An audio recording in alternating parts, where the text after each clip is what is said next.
I kind of wanted to focus on just creating something that I would never sort of relinquish ownership of. And Mm-hmm. podcasts were the medium for that for me. And my Mm-hmm. podcast I've been able to turn into a TV show and into a platform and into groups, into other things, all from a podcast. So if you can't find value or a way to offer value, then find a deep need that CCH what helps you with your inner goal and create. Welcome to Be Bold Branding, where we discuss the power of differentiating yourself through your own unique story and standout personal brand. So, how do celebrities build brands that capture attention in the fast-paced and overwhelming world of entertainment?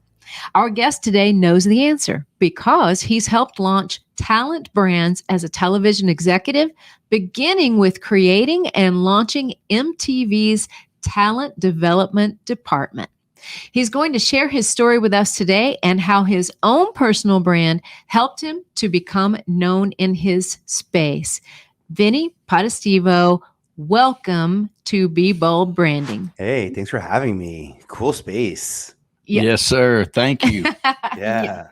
Yeah, we've been excited about this one. So listen, we don't waste time. We'll jump right into some good questions and see where the conversation takes us. Sure, I'm ready. The most obvious, what led you in the entertainment direction in your career? Which is, of course, the most unobvious answer in the entire world. I knew no one. I was from Staten Island. No one in my family was in the industry, in the late 80s, early 90s. Certainly to get into the industry, you sort of seem to need to know somebody. None of that part ever occurred to me. I was aware of those stories and other people's hurdles into entertainment. TV for me was a mecca. It was something that tied me and my siblings together. I'm the oldest of 6 now. It allowed us to have shared opportunities. It allowed me to see how they were getting information to talk to them. I remember being just old enough to start getting the adult humor in kid cartoons. I tell you, Bugs, you watched some Bugs Bunny day, wasn't it? You watched some Bugs Bunny cartoons back then, and you're like, what? I don't know. But that went over my head back then. And storytelling was a default mechanism. It was a defense mechanism. I'm sorry. It was my default defense mechanism. So much so that I butchered my own story. I became the worst victim in my story. And after years of being bullied, I never allowed myself to get past that. And I held on to such a strong identity that when I realized the power of storytelling, the capabilities of shifting reality through storytelling, when I realized that was a reality and that really truly is a way that you could change your life overnight as somebody who was off camera, to have brought that idea and mindset to MTV in the late 90s and early 2000s, when I did have access to cameras and talent and time and abilities, it was a really cool opportunity to get to mix the storytelling and the tech side of it. But my stories, I wanted to work in TV. I wanted to work in the studio because it was air conditioned, and I knew I didn't want to work outside. Fast forward to many MTV spring breaks. You didn't want to be a roofer in New York, I tell you. I wanted to be a gaffer. I wanted to be a gaffer, or I wanted to be a Foley artist. I thought a Foley artist was like a really cool, the audio world of music and the world of special effects and I thought that was a super cool component to it. I was always just interested in process. And then technology. That's the evolution, that the big boom for me that happened, that was timing wise.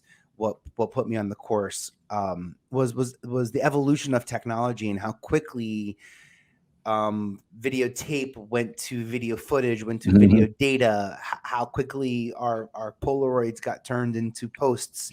And I sort of learn technology in this like analog to digital sort of like way where I proved myself to be an invaluable resource at MTV early in my career because I was technically skilled. I was often the person who fixed emails. I was often the person who had to rewire the VCRs. If a funny joke we would have at MTV is we would get into a conference room to play a pitch tape and then no one would know how to turn the TV on. So in comes this guy, but so happy to help. These are tools that we use to connect and communicate. And I've always looked at it that way. So social media, podcasting, I get really excited about this space we're in now, where you can create and you can own it. Because everything I created, networks own, Right. except for podcasts and the stuff that I've sold. Actually, no, everything that I've sold is no longer mine. It's now theirs. So back to the point of like what we get to do in intellectual property in this space. Well, I got to point out something. You seem like a very positive person. Has that always been the case with you? I mean, have you always looked at the brighter side of things and found the good in no matter what? Because you just seem like that kind of guy. Yeah, I think, again, maybe defense mechanism, maybe I had no choice other than to see the good side of life, because that's what helped me get through some of the darkest moments, whether it was, high school bullying or going through, having my parents go through divorce and being the oldest sibling, all the stories we tell ourselves. That I think I have a pretty positive disposition, but I'm very, very practical. I growing up, when we were going to Bible school, very questioned a lot about religion and understood the faith part, and understood the emotional intent and the psychological intent, behind church. But I as a young child, I really questioned the intangible. If I can't make something happen, or if I haven't seen it happen with my own eyes, it's pretty hard for me to become a believer, until you put that to test. And I have to say, time after time, it's come through, whether it's, karma, or what's in the books, or what we have control over. I just know that having that positive mindset helps the outcome. Yeah, it does. It becomes part of the alchemy of the request. Sure, Right. sure. I don't want to be famous. That's not what I want. I want to be impactful. If I have to be somewhat exposed to be impactful, I'm willing to do that. But to be, impeccable in that request is mindfulness. Oh yeah, Yeah. absolutely. We might touch back on that here in just a little bit, because I definitely believe in asking, of yourself, of the universe, if you want, no matter how you want to universally say that, to be impeccable about how you ask for it is everything. Oh yeah, and I definitely believe that. So Tanya might give us a chance to come back around to that. That'd be great. Even in the framing, right? It's even your answers to life are often indicated or sculpted by the framing of the question. And that's really where I think my mindset goes when someone say that I tend to be a little bit more on the positive side. There you go. Yeah. There you go. Well, what's interesting to me, I have a couple of questions as a follow-up. One of the things is you started out your career behind the camera, right? And I was listening to some of your other podcasts with some of the celebrities that you have worked with. And one of them specifically said, "Hey, I'm so proud of you. Congratulations for coming in front of the camera, because you've spent your whole life helping other people from behind it." Talk a little bit about that, because I sense that was probably a transformational point in your life. Yeah, that was a really good friend who said that to me too, and it was really cool to hear her say that, because we've professionally and personally known each other over 20 years and have had such tremendous success and growth at various points of our career. Like, I actually just sort of I actually almost answered. I did. My goal isn't to be famous. My goal isn't to have people follow me for no reason at all. I really want there to be substance and reason behind why people support me, and what that allows me, what that enables me, and the direction that sort of puts me in. And I take that really serious. The idea of stepping out was hard for me, because I felt, well, there was some ego involved in it, that I felt like it would be perceived that I wanted something other than what I do. But I realized, as soon as I let go of what I think everyone else is thinking, which, by the way, they're never thinking that. They're thinking about themselves. Exactly. They're not thinking about me at all. But, once I let go, but I have to say, for me, again, technology came into play. So with my podcast, I think I've been wanting to have a podcast for years. I converted my first podcast to TV show in 2006. I've been developing in this space a while. For me, what was the right time? Now I don't have to go to a studio to get behind a microphone. So I didn't feel like if I made a mistake, I was wasting studio hours or an engineer's time, or I didn't want to have to go someplace because maybe it was, all of those challenges. But technology made it in a way where culturally speaking on camera like this with the microphone in front, it's a very comfortable, normal situation where we want a high quality experience of each other. We're really focused on making sure that we can be heard, not seen and, just like from an audible perspective, but where there's, actual action. And I think if it wasn't for that experience of being able to just turn on a Zoom camera, a Zencaster, StreamYard, like whatever you're using, right, to turn that on and mimic the very real life conversation that I have with my friends on Zoom anyway, I think I'd still be a little bit in my head about it. Also, I just didn't really want to ever be like I know a lot of actors and stars and TV people that just weren't paid for project after their participation in it, and I kind of wanted to have something where, and I've created a lot of content that I no longer own, so I kind of wanted to focus on just creating something that I would never sort of relinquish ownership of, and podcasts were the medium for that for me. And my podcast I've been able to turn into a TV show and into a platform and into groups and to other things, all from a podcast. So if I have to do this, then so be it. And who knew this would be so much fun?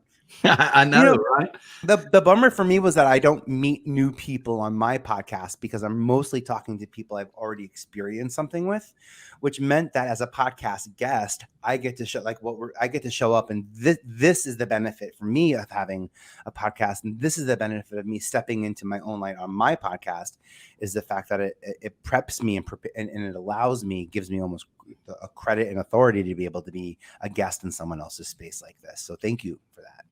Oh yeah. Well, thank you. Absolutely. And especially because you bring, so much of that knowledge and that's what we're about. That's what Be Bold Branding is about. It's about talking to people who have got great personal brands and how that has been developed over time and then what they've been able to really do with that. So you're a perfect example of it. And thank you for sharing those things. Tell us about some of the celebrities you've worked with. Oh yeah. Okay. Yeah. Well, I mean, the first person who came to mind was Beyonce. When I got to MTV, before reality TV hit the Osbournes and Newlyweds and Punk'd and what people sort of give credit to MTV, there was a lot. I was there maybe 2 or 3 years before that had happened. Actually 2 years. It took us 2 years to figure out the Osbournes once our department got launched.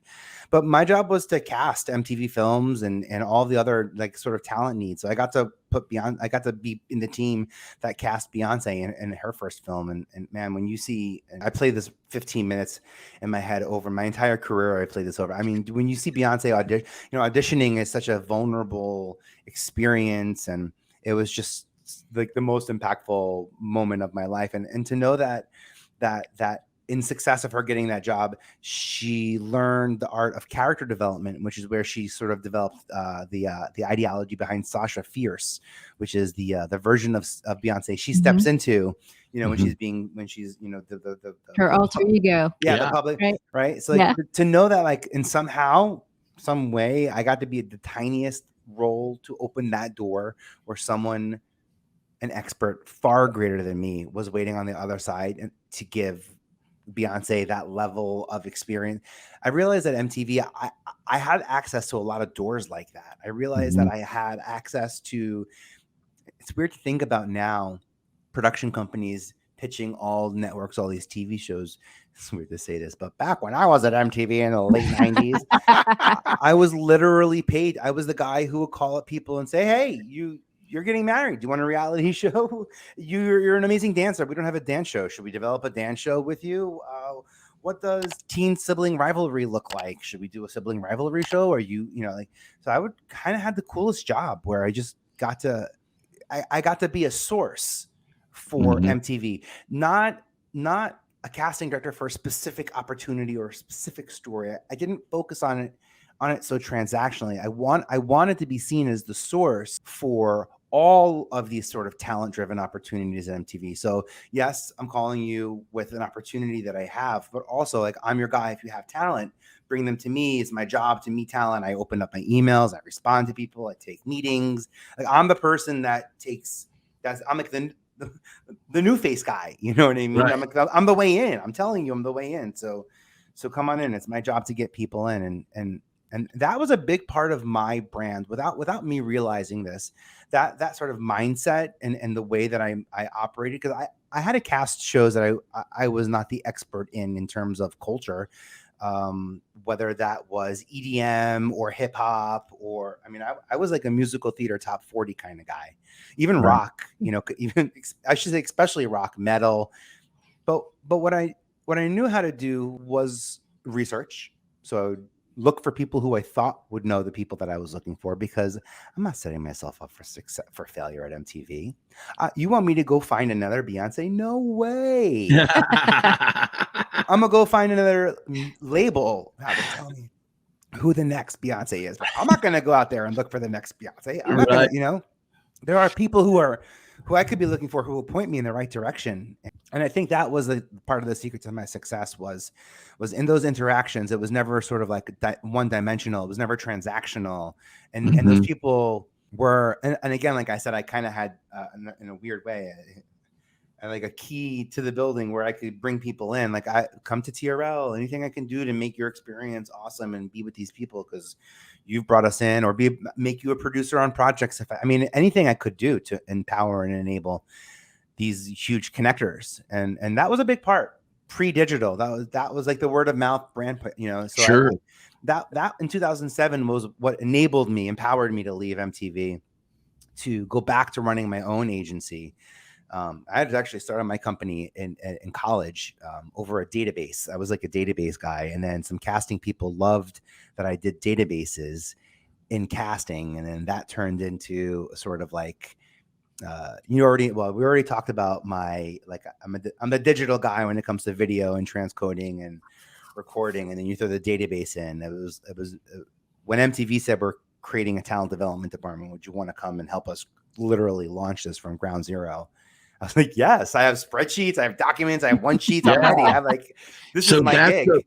That's the luck factor, right? Preparedness met opportunity. Like you were already doing what it was they needed. Now you're tied back. And I really want to say something about Beyonce too. Like, what's the most amazing thing about Beyonce and you being able to recognize you were there and when she was young and when she was just getting started, and there's this vulnerability on her.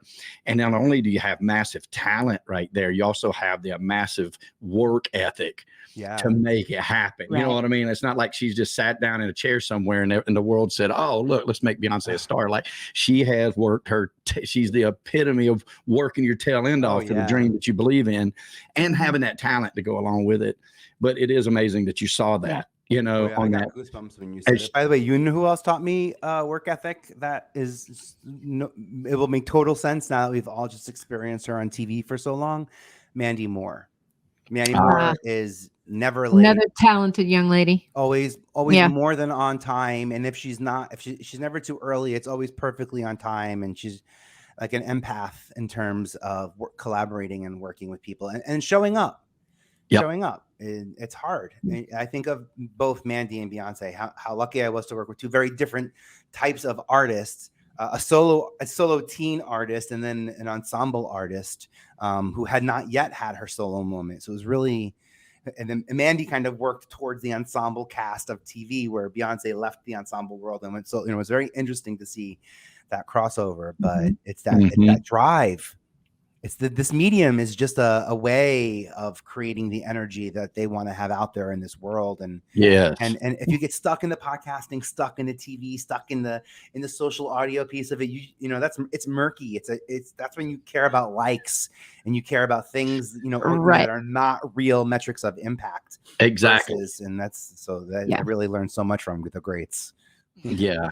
Well, and talking about like how these celebrities get discovered in the first place, lucky enough to cross paths with somebody like you who can in some way impact their world, for one thing, but you also talk about 3 things that anyone can do to increase their chances of getting discovered. Will you share those with us, Vinnie? Oh yeah. And it's the same thing I've seen Mandy and Beyonce do, by the way. So I'm literally I'm sharing a page out of their book. One is win awards. Like, most people don't win awards because they actually don't realize you have to pay to apply, or when to apply, or how to apply, or what qualifies me. There's no Grammy, Emmy, Tony, person walking around in Hollywood saying, "Hey, would you like to be nominated for your work on what a great album? You should be not." No, these are very, very calculated conversations that we have. Some of them extremely financially Motivated, right? motivated as well too. Yeah, supported and expensive. And supported, expensive.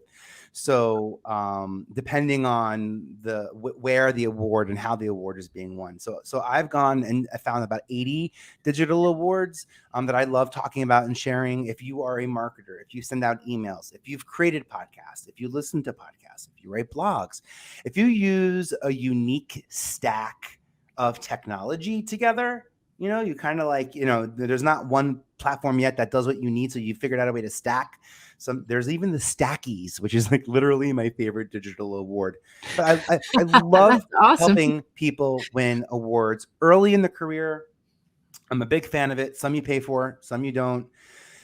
Some you pay for and you're going to win and you have to pay an extra $300 for the trophy. I'm even okay with some of those depending on what the motive is. Sure. The benefits of winning an award are you're on an award-winning list, which is where network executives, maybe I'm looking for a branding company and I want to see who's a great branding company. Having an award might be something that differentiates you. If you have your podcast, actually, and I'll bleed number 1 and number 2 together. That's the first thing is win awards. The second thing is take and give credit. As creators, a lot of times, especially independent solo creators and like indie creators, we often end with publishing or when we print out our content, give generously credits. And one of my favorite places to do that right now is on IMDb, the same place where you go to find your movies and the same place where you go to find your TV shows. Upload your podcast as a viable intellectual property. You can't listen to your podcast, but it can be there. You'll get executive producer credit. All of your guests will get you'll be able to list all of your crests. If you have a production company, that's a data point that Google might not know unless you tell IMDb, which is owned by Amazon, that ecosystem. You win awards. Google might not know, but if you tell IMDb, it connects you to those awards. So there's a lot of data points that come from giving credits generously, being and receiving awards, being up for awards. And most awards are not solo awards, but even if they are, those are the ones that have like the longest thank you lists. Those are the ones that have the biggest amount of team. And the third thing I would say, something anyone can do is a red carpet moment. Red carpet moments are important for talent because it plugs them in to the public need of content. And there's sort of 2 ways you can do it. One, you can attend an event that's someone else's. You can attend someone else. So just the ability of appearing at events, the appearing of whether that's social audio events, LinkedIn events, Clubhouse events, real life events, participating, networking. That's definitely one strong piece of podcasts of the puzzle, right? And on podcasts, absolutely. And there's the red carpet, and then you could also go the what's the Celine Dion way where you sit? Elvis did it. Oh my God, I can't think of the word. And you go to you're just at the one hotel for a residency. Oh, there you go. In Vegas. It's the Vegas. You have these big residencies in Vegas. Right. Yeah, we don't go to you anymore. You come to us. Maybe our residency might be on Clubhouse on Tuesdays or residency on Thursdays on LinkedIn at 4:00. There are other places where you can start building residency where your audience can depend on you, and that's gonna help elevate fans to super fans. That creates a much larger connection with your audience, a more rewarding, fulfilling opportunity to let them feel like they're a bigger part of it too. But those 3 simple things: awards, credits, they help with discovery, and they're evergreen ways of continuing to help you be discovered. Yeah, that stay out there. Yes. Yeah, right. For example, you don't want to win an award to win the award. You want to win the award so that you can talk about it, so that it distinguishes you from other podcasters or people in your category, so that you can put out a press release, so that it impacts your SEO, so that you can add it to your social media, so that you can do private thank you message. There's so many reasons to win an award that have nothing to do. Leverage. Yeah. Leverage. Exactly. And I feel it's like that ego that holds us back. Usually it's the ego that holds us back. It's either the ego or just most people don't know you have to find and apply for awards. So there is that category as well. But now that I just want you to know you're worthy. Right. You're worthy of those awards. I'm applying for them, and I hope for too. I love that, Vinnie. Absolutely. We're of like minds because we say our entire purpose in this world is to unveil your inner star, right? Oh yeah. To get you to see your own self-worth, because great branding begins with you. A great brand doesn't just change the way others see you, it changes the way you see yourself. Absolutely. And, I can tell just by listening to some of the interviews that you've done with other people how much they appreciate how you help them see those things. And that helps you stand out as your own personal brand as well. And speaking of your own personal brand, you also have your own podcast called I Have a Podcast, which is so creative. I love it. When she told me about that, I went, man, that's great. I love it. I love it. How did that name come about? I mean, it's so funny. I can be terribly literal sometimes as well. I wanted a name that I felt like other podcast hosts could relate to. I have this background of having a parent in and out of Alcoholics Anonymous my entire life. So I've been in sort of therapy as a child a lot for it. I love this idea of identifying somebody, knowing if they were a creator or not, because then I know how to talk to them, knowing if they're a podcaster or not. Podcasters are a different breed of people. We know how to work on a production schedule. We understand editing. There's networking that's involved. There's the digital skill set. And there are ways around it, but there's still a comprehensive practical use of it. And I love identifying people in this podcast space because it's a brand new category of business that so many of us from so many other sectors of business are coming to. And we're bringing expertise from science and from business and from the arts and from humanity and from news. We all qualify as podcasters. And I thought if I could find something that connected me globally to that feeling, I would be happy. Also, I'm obsessed with how Friends named all of their episodes. The TV show enabled, and they would name their episodes, the one about this and the one about that. That was sort of like the phrase. So what I liked about I Have a Podcast is from an SEO perspective, I can say Mandy Moore and I have a podcast. I could also say I have a podcast about building brands with so I sort of loved the, but a lot of thought went into it. I could tell. Right. Also, I wanted it clunky because what I did do with it is turn it into a platform, and I turned it into a TV show. I have a podcast on TV, and I just wanted you to be able to track it and trace it as I turn it into all these, and it's a club on Good Pods, and it's all these different shapes and things that people say, well, what can I do with my podcast? I'm like, look at my Play-Doh. Look what I got at my table going on over here. And it's all I have a podcast. It's all I have a podcast. I'll have you know, because, and shout out to Francina, my attorney, my IP lawyer, who helped me get it registered. So once I spent, about just under $2,000 to get it registered and to make sure that I have a podcast is something that I can protect, then I really doubled down on it. I was excited to own media that I do not intend to sell ever to the public sector of media. It's a first for me, so it's exciting. It should be. Hats off to you, because Tanya and I both are writers, and so podcasts has sort of fell right in line with what we do, but that intellectual property is important, and it's because we put a lot of thought into it, and so it's good for you that you got that locked down, because you should, and it's awesome. And now it can grow into whatever you want it, but now you make it Play-Doh into anything you want it to be. Yeah, that's it. And I feel protected in doing so. And I've been in situations publicly, professionally, where I had a handshake deal and everyone's intentions were there, but the paperwork wasn't. So it didn't work out in my favor. So there's that piece to it too, where I know I have to be tidy. Also, for anyone out there who's thinking about, so when you publish your podcast, depending on your platform that you're publishing on, that you're hosting from, you may or may not retain all the rights. If you, for example, are using Anchor, you do not retain 100% rights to your podcast the way that you do on other places. So check your podcast platform, for ownership rights. If you're looking at like what we're talking about. That's good advice. Very good. the trademark, that means that it's a trademark here on a local level in the States in your category. If you see the R, it means it's registered on a federal level. There are a couple of other countries globally that participate in the intellectual rights protection that we have in the States. So there's a couple of countries that participate with us, not all of them. Exactly. Just an FYI, if anyone's curious. Yeah. Good stuff. Absolutely. Right there. That's a great tip. That is a great tip. So, Vinnie, as we wrap up today, which we're sad to do, what is the one? I know.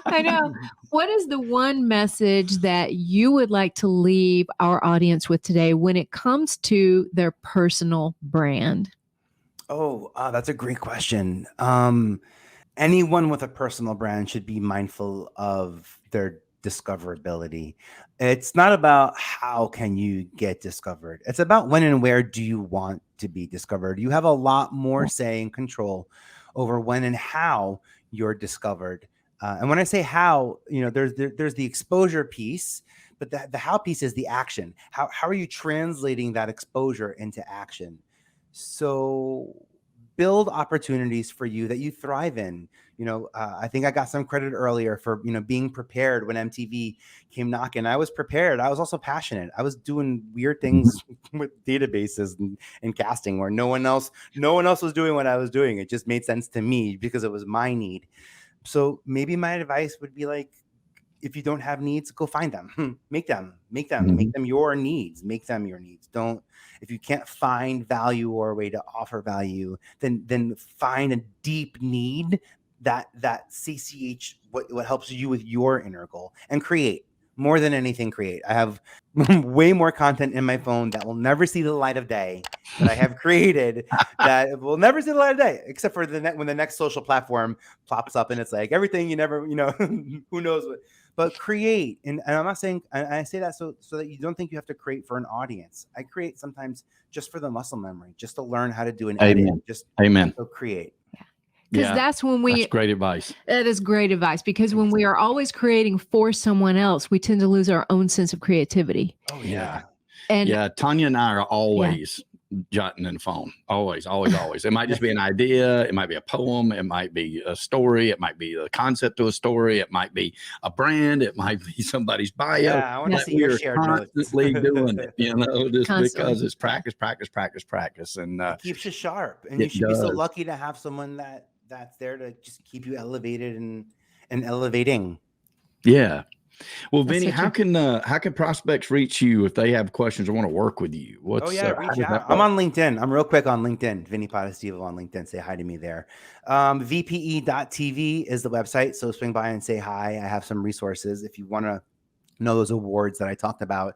It's a free resource to anybody who wants it. So come on over to VPE.tv and just say hi. Yeah, I'm on LinkedIn is probably the best place. And I love working with friends, as we've talked about. So like when I say hi, I mean, like, that's a great way to start a business relationship with me too, is like, let's get to know each other. I'm not saying I certainly don't only work with people that I agree with. That's my favorite part of my job.